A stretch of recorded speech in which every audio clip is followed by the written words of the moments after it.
And it's that time again. Welcome to CramTime. Welcome to another video. Today we'll be discussing equations with no solutions.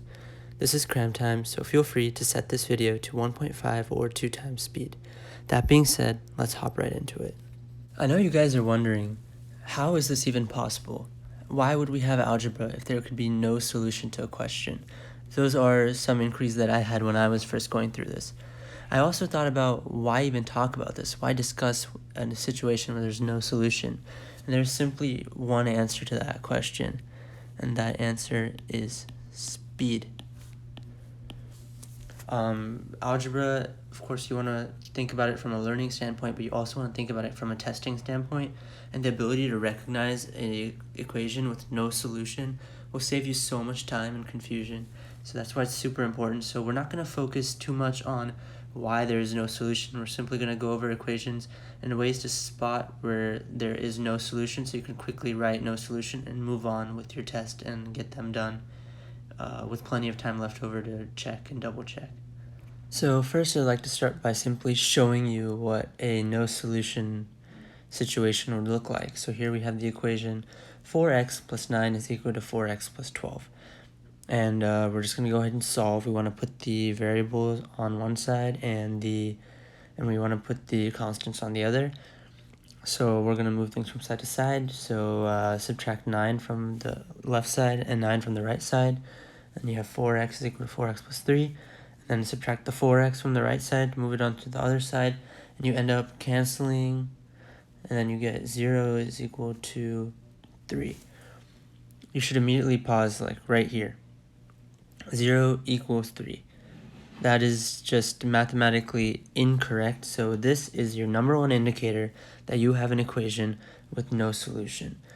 Now let's backtrack though. Let's backtrack because there is a much faster way to go about this, and that simply comes from looking and understanding. I'm going to stress this so much in algebra. Algebra is one of these few subjects where you have the benefit of substitution. You can always substitute. And that makes your life so much easier. So you just immediately look here. 4x plus 9 is somehow going to be equal to 4x plus 12. How is that possible? Because if the variable will be the same on both sides, and you're going to multiply both by a factor of 4, and you're adding 9 to one, and you're adding 3 more than that 9 to the other one, it is simply impossible for them to ever be equal. And so keeping this in mind, if you just want to verify it real fast, I just always like to plug in a 1. And if I plug in a 1, then I get 4 plus 9 is 13, and then I get 4 plus 12 is 16, and that is simply incorrect. And that's so much faster just to immediately plug something in and check. And as you go later on, you'll understand the concept of graphing, and you will see that these two equations have different y-intercepts, so they run parallel to each other, but they never touch, so there's no solution. So again, a very common indicator of an equation with no solution is that you're going to have the similar coefficient on the x's, but you're going to have the same coefficient on the x's, and you're going to have different constants being added or subtracted from them. I really want to show you guys how this looks in the form of a graph. Understand that when you're writing equations like you're saying, if you say 4 equals 4, essentially you're graphing 4, which would just be a horizontal line at 4, and saying that equals another horizontal line at 4, because the value is always equal to 4. So similarly, when I'm saying 2x is equal to 2, I'm saying that the line 2x will intersect with the horizontal line at 2 at x equals 1. So here I have a graph of 4x plus 9, which is the one in red, and 4x plus 12, the graph in blue, the line in blue. And you can see just by this area that they're parallel to each other and they're never going to touch. And if these lines never intersect, they have no solution.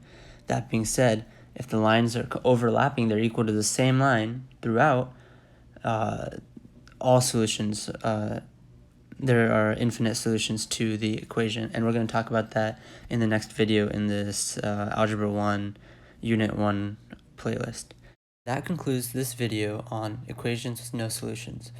If you're currently cramming for a test, click on the correlating playlist in the description. If this video and channel was of value to you, hit that subscribe button and like the video.